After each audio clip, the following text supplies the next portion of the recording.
40 বাংলাদেশি সহ মোট 46 জন অবৈধ অভিবাসীকে ফেরত পাঠিয়েছে মালয়েশিয়া। দেশটির কুয়ালা তেরেঙ্গন রাজ্যের অভিবাসন বিভাগ রোববার 19 জানুয়ারি আটক 3 দেশের অভিবাসীদের নিজ নিজ দেশে ফেরত পাঠিয়েছে। রাজ্যের ইমিগ্রেশন বিভাগের জিআইএম পরিচালক মোহাম্মদ ইসুরি মোহাম্মদ নূর বলেছেন, কুয়ালালামপুর আন্তর্জাতিক বিমানবন্দরের KLIA টার্মিনাল 1 এবং টার্মিনাল 2 দিয়ে তাদের পাঠানো হয়েছে।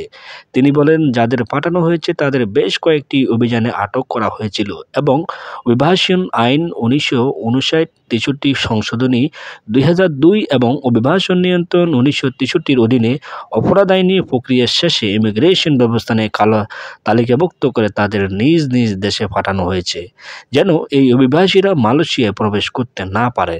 যাদের নিজ দেশে ফেরত পাঠানো হয়েছে তাদের মধ্যে 40 জন বাংলাদেশি পুরুষ, 4 জন ভারতীয় পুরুষ এবং সিরিয়ার একজন নারী সহ 2 জন অভিবাসী রয়েছেন, যাদের বয়স 18 থেকে 55 বছরের মধ্যে।